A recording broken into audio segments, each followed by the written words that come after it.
Mais um vídeo aqui para vocês, e nesse vídeo de hoje nós vamos falar um pouquinho sobre algumas perguntas que foram feitas no vídeo anterior que eu postei, né, que é esse vídeo aqui, como acessar pastas, subpastas e arquivos com Python. A galera gostou bastante, e nesse vídeo nós tivemos algumas perguntas aí que eu vou colocar na tela para vocês agora.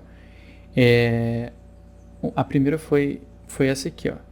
E se agora, a partir da variável unique file, eu criar um arquivo só com todos esses arquivos, com todos esses arquivos txt, teria como? Então o que ele está perguntando basicamente aqui é se eu conseguiria pegar todos os arquivos de todas as pastas, o conteúdo do txt de cada arquivo e transformar isso em um único txt. Então eu vou fazer aqui, eu vou criar aqui o sistema de pastas todos e já volto com vocês. Bom, gente, finalmente aqui terminei.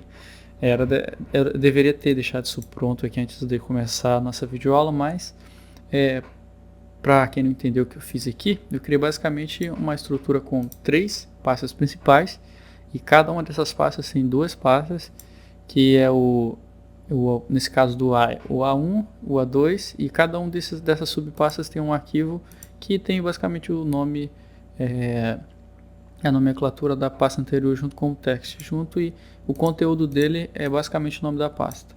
Dentro desse txt, esse arquivo txt, tem o texto teste A1 e do teste A2 também, teste A2, e assim também para B e para C eu fiz a mesma coisa. Então eu fiz aqui 2 subpastas e cada subpasta tem um arquivo, tá vendo? Então o que ele quer saber aqui é como é que a gente faz para juntar todos esses, o conteúdo de cada subpasta nesse sistema de pastas aqui que eu criei, e transformar isso em um único arquivo contendo todo o conteúdo. Então é bem simples para a gente fazer isso, não é muito diferente do que eu tinha feito anteriormente, mas a gente vai ter que trabalhar com a questão de leitura de arquivos, que é algo um pouquinho diferente do que a gente tinha feito antes. Então vamos começar importando o OS para a gente trabalhar com diretórios, e o path também do pathlib.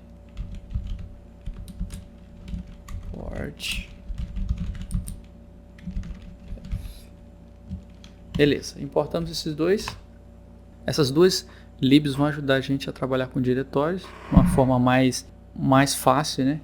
Então vamos lá. Agora a gente vai fazer um open, né, de um arquivo novo no Python. Então a gente vai criar uma variável que vai receber esse arquivo aberto. Então ele vai criar um novo arquivo, basicamente isso aqui, se a gente não tem localmente, né? Então isso aqui vai abrir um arquivo novo. Eu vou nomear ele allfiles.txt. Era para ele ter localmente esse arquivo, para ele existir, né? Mas como ele não existe, o Python vai criar automaticamente, e a gente vai adicionar as permissões de escrita também ao abrir esse arquivo, né? Então basicamente o que a gente está fazendo aqui é criando uma variável que vai abrir um novo arquivo em txt com as permissões de escritas e leituras e tudo mais. Então agora o que a gente vai fazer é o nosso famoso for, que a gente fez da vez passada, né? Um for no root. Eu vou ensinar uma coisa nova aqui para vocês, uma coisinha bem simples, mas é um for no subfolder e no file names, né? File names. E aí em os.walk, por isso a gente importa walk. Por isso a gente importa o walk, né? O OS, desculpa, para usar a função walk. E aí, como a gente não tem uma variável para indicar qual é o path que a gente está trabalhando, que a gente quer fazer o for, a gente vai indicar que a gente vai colocar um ponto barra, ou ponto só pode ser também. Acredito que ponto não tem problema. E aí coloca 2 pontos aqui, né, para ser sintaticamente correto. Esse ponto ele significa que a gente está querendo fazer um for no nosso diretório raiz, no nosso diretório local. Então ele vai considerar tudo isso que está aqui e vai fazer um for. A parte ruim é que ele vai considerar o arquivo main.py também. Então provavelmente ele vai incluir o próprio código dentro desse arquivo que a gente vai criar. Mas qualquer coisa a gente vai vendo aí no decorrer do desenvolvimento. Vamos ver aí. Então, o que a gente fez aqui, diferente do vídeo passado, foi ao invés de criar uma variável para definir o repositório o nosso main path, né, que é a nossa pasta principal, a gente só indicou dessa forma aqui, né, numa forma com string, que é o ponto que indica que é o nosso diretório raiz. E agora a gente vai fazer um for no unique file. Basicamente aqui, unique file, a gente está fazendo um for em cada arquivo que existe dentro dessa estrutura de pastas. Então, file names.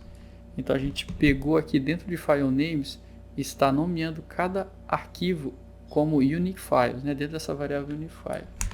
E aí agora o que a gente vai fazer é ler o conteúdo de cada arquivo dentro de uma variável. Então a gente vai criar uma variável chamada file content e usar a função path, que a gente importou do pathlib lá no começo, né? E aí a gente vai indicar onde é que está esse arquivo, que está no root, concatenando o unique file, né? O root ele tem todo o caminho do arquivo até o nome do arquivo. Então a gente concatenou e a gente quer ler o que está dentro desse arquivo, né? Então a gente usa a função read_text. Read_text.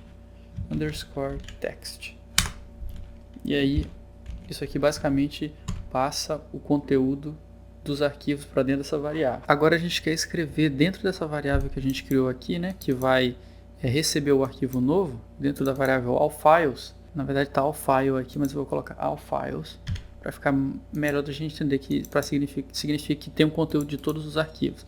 Dentro dessa variável, vou pular uma linha aqui para ficar melhor a gente entender. Depois de passar para cada arquivo que a gente for fazer no for, dentro da variável file content, a gente vai escrever dentro do arquivo allFiles.write. A gente vai escrever dentro dele o conteúdo de file content, que é basicamente o que está dentro do arquivo que a gente acabou de ler. E aí a gente vai fazer isso pulando uma linha. Eu acho que isso aqui pula uma linha, vamos ver se vai dar certo. É uma gambiarrinha, não sei se é uma gambiarra, vocês aí vão falando aí se é gambiarra ou não.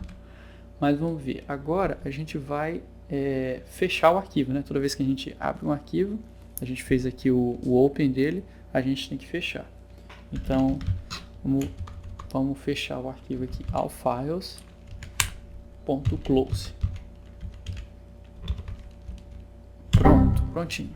Então a gente vê que a gente tem todos os nossos arquivos aqui, cada um tem um texto nele, né? E o que a gente basicamente quer fazer, deixa eu fazer, esqueci de teste A2, esqueci de colocar conteúdo nesse arquivo aqui. Então aqui a gente tem também conteúdo, dentro de todos a gente tem um conteúdo.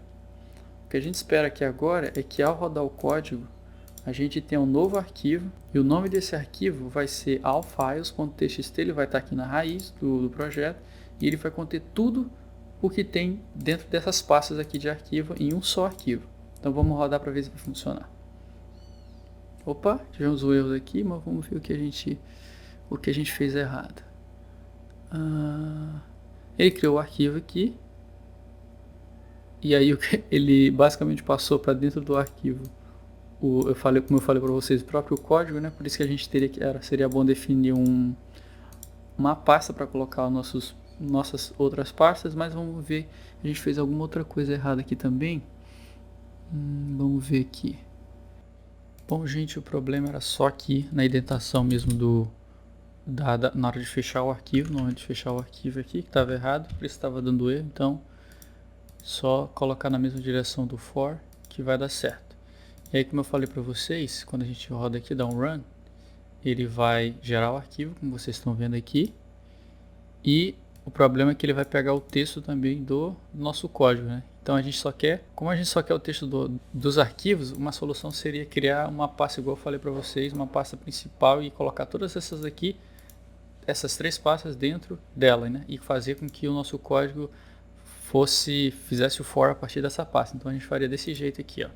Criar uma pasta chamada main, e dentro dela a gente jogaria o A, o B e o C. Vamos apagar o nosso arquivo aqui. O arquivo foi gerado com o texto de todos os arquivos, né? E aí no nosso walk que a gente colocava /main. E a partir daí a gente consegue gerar o conteúdo apenas do que está dentro dessa estrutura de arquivos. Ó.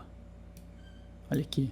Então a gente tem um arquivo que contém o texto de todos os outros arquivos juntos. Então é isso aí, pessoal, espero que vocês tenham gostado do vídeo. Não se esqueça de se inscrever no canal, deixe seu like se tiver ajudado e nos vemos no próximo vídeo. Tchau, tchau.